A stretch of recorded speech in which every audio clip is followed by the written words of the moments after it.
اللہ کی قسم میری بہن کے دانت نہیں ٹوٹیں گے. کیا کہا؟ اللہ کی قسم میری بہن کے دانت نہیں ٹوٹیں گے. کہا کیا کس یقین کے ساتھ اللہ کی قسم کہہ رہے ہو؟ یہ اسلام کا قانون ہے. اللہ کی قسم میری بہن کے دانت نہیں ٹوٹیں گے.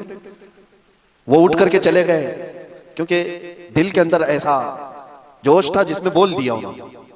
بعد میں لوگوں نے ان کو سمجھایا کہ اللہ کی قسم کھا کر کے تم کہہ رہے ہو، کیا اسلام کے خلاف جاؤ گے؟ اسلام کے خلاف جاؤ گے؟ قانون کے خلاف جاؤ گے؟ کہا نہیں نہیں نہیں. لیکن میرے دل سے نکل گئی بات. ہوا اتفاق کہ وہ دوسرے خاندان والے آئے حضور کے پاس. آ کر کے انہوں نے کہا یا رسول اللہ صلی اللہ علیہ وسلم، ہم بدلہ نہیں چاہتے، کچھ فدیہ دے کر کے ان کو چھوڑ دینا چاہتے.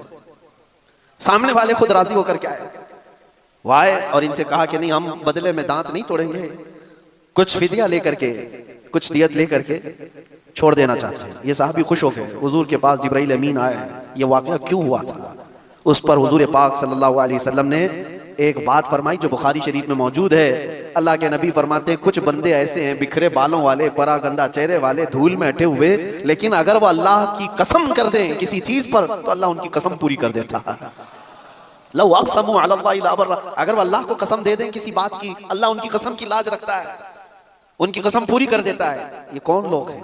یہ وہ اخلاص کے بادشاہ ہیں، خالص رب کے لیے جیتے ہیں، اللہ کے لیے جیتے ہیں. اور اسی لیے میرے آقا نے فرمایا من کان للہ کان اللہ لہ، جو اللہ کا ہو جاتا ہے اللہ اس کا ہو جاتا ہے. بس اس طرح کی زندگی پر اپنے آپ کو لے آؤ، دنیا کے سارے جھمیلوں سے اپنے آپ کو نکالو، اللہ کے ہو جاؤ، اپنے آپ کو اس کی طرف اس کے حوالے کر دو. پھر دیکھو یہ بھی بات کسی شاعر نے سچی کہا ہے، خود ہی کو کر بلند اتنا کہ ہر تقدیر سے پہلے خدا بندے سے خود پوچھے بتا تیری رضا کیا ہے. وہ مقام لانے کے لیے بندے کو اپنا آپ سب حوالہ کرنا ہوگا رب تعالیٰ کی بارگاہ میں. اپنے آپ کو حوالہ کر دو اللہ کی بارگاہ میں.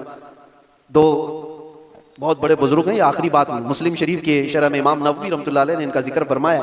ایک ربیعہ بن حراش، ایک ربعی بن حراش، دو بھائی تھے، سگے بھائی تھے، بڑے محدثین ہیں. اللہ والے کیسے کیسے اٹھے دیکھو. اور دونوں نے بات بات میں یہ قسم کھا لی کہ میں زندگی بھر، تو کچھ باتیں چل رہی تھی ان کی آخرت کو لے کر.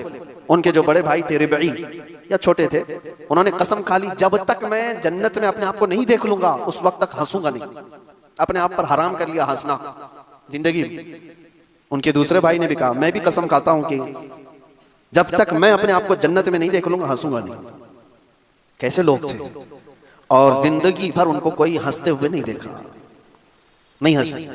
لیکن اللہ تبارک و تعالیٰ کے لیے جب بندہ کوئی چیز چھوڑ دیتا ہے تو رب تعالیٰ اسے تنہا نہیں چھوڑتا.